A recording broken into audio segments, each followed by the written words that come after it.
Huh?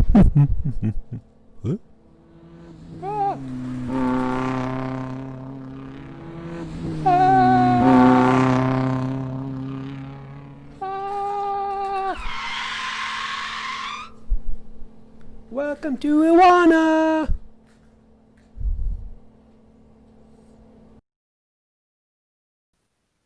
Hey, Sparkies. So, this is the first time that we've had one of our regular lessons from our storybook since before Christmas. So, if you remember, the last time we did a story from this book, it was a story of Jacob and Esau. And remember, Jacob tricked Esau to get not only the birthright, also the blessing. But the bad thing that happened, one of the consequences was that his brother wanted to kill him, so Jacob had to leave. And he was gone for a long time. Well, we're going to find out more about Jacob tonight. But first, let's pretend that Sparky and I are playing a game. Have you ever heard of that game where, like, suppose I hit a little treat, maybe back there behind that pillow on that chair? And then I say, hey, Sparky, guess where the treat is?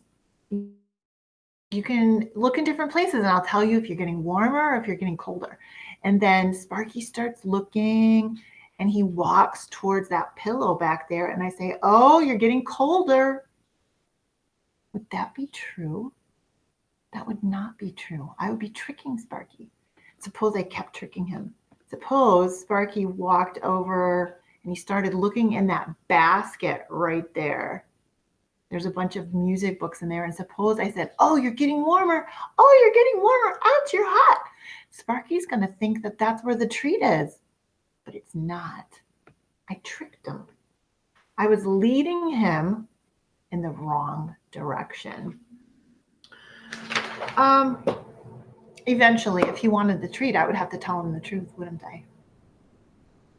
Well, if I do that to Sparky, I'm not being trustworthy. It's kind of a mean thing to do to somebody to trick them like that when they're trusting you to play the game fairly and you give them exactly the wrong directions. That's not a trustworthy thing to do. So I promised that I would help Sparky find the treat by calling out warmer when he got closer, colder when he got farther, but I didn't do that. We all make promises that we don't keep. Maybe you promised your mom that you would put away your Legos when you were done. Or maybe you promised your friend that you would play with him or with her at recess, and maybe you just forgot.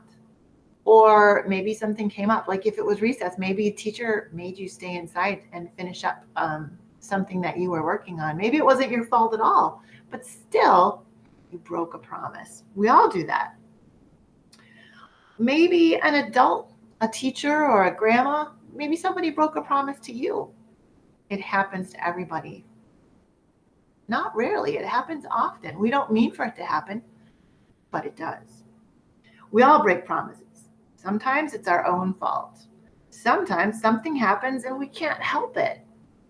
But the point is, we all break promises. Tonight we're going to hear about a promise that God made to a man, and we're going to see how God always keeps his promises no matter what. God has never and will never break a promise. Why? Because he's God, because he loves us. He can't break a promise, and he wouldn't want to break a promise. So, Jacob, all grown up, he's separated from his family now, um, and he tricked his brother Esau, so he had to get out of there. He got everything he wanted. He got the birthright. He got the blessing. But Esau was so mad that he had to leave his home. Jacob left home and traveled by himself to go live with an uncle that he didn't know. So here's Jacob alone and traveling on that road in the dark. First of all, he's probably walking because they didn't have planes or trains or cars, taxis, buses, none of that. They walked everywhere. Some of the richer people had camels, but most people walked. And instead of stopping for the night in a hotel, Jacob slept outside. He used a rock for a pillow even, right by the side of the road. Can you imagine what your neck would feel like when you woke up if you had a rock for a pillow? Ugh, you probably had a sore neck. Well, anyways, he settled down on the side of the road with his head on the rock and he went to sleep. While he was sleeping, he had a dream.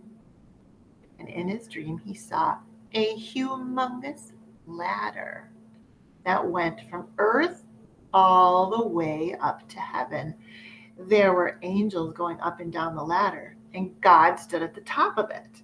And then, in this dream, God spoke to God spoke to Jacob, and he told him that God would protect Jacob as he traveled and would bring him safely back home. We have a lot of dreams. We dream every night, but not too many of us get to have a message from God in our dreams. I'm going to read you a Bible verse. Let's see. Oh my goodness, my phone's almost dead.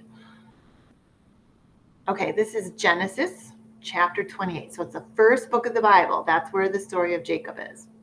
And this is Genesis 28, verse 15. Behold, I am with you. This is God talking. And will keep you wherever you go, and will bring you back to this land. For I will not leave you until I have done what I have promised you. That is a wonderful promise to God when you're alone by yourself, separated from your family in the middle of the night with a rock for a pillow. That would be kind of comforting, wouldn't it? So when Jacob woke up, he was so encouraged and excited about this dream that he took the rock that he'd used for his pillow and he stood it up and he poured oil on it to show that he believed what God had said. And he knew that God would keep his promises. Now, fast forward several years to later on in Jacob's life.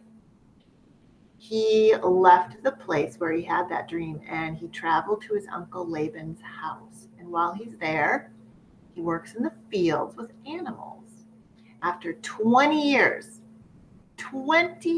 years, he was finally able to go back home, and God kept his promise to Jacob. It took 20 years, but he kept that promise.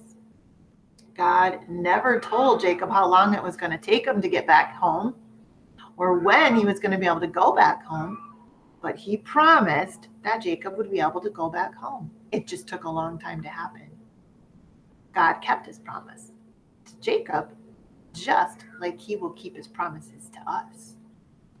God keeps all his promises. He has promised us in Hebrews 13 that he will never leave us. That means he'll always be with us. We can pray to him when we're scared and when we're lonely, when we're sad, when we're hurt. But we can also pray when we're excited and happy. God is with us in all of these times. He'll always be there to listen. And he has promised that when we trust Jesus Christ to be our Savior, that we will live together forever with him in heaven. And that is an amazing promise that we can count on. So, we are human beings and we make bad choices all the time, sometimes accidentally, sometimes on purpose. We make promises we don't keep, sometimes accidentally, sometimes on purpose.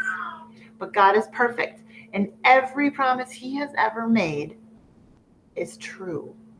Have you trusted Jesus Christ to be your Savior so that you can be with him together in heaven someday? If you haven't, now is a good time.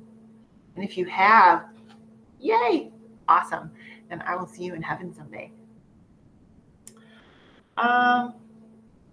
if you have some sections to say tonight, please make sure that you say them to somebody at home, or that you jump on one of the Zooms or meets with one of the teachers and give you a chance to say those Bible verses. I hope that you have a good night and that you do your best to keep your promises. We'll see you next time, guys.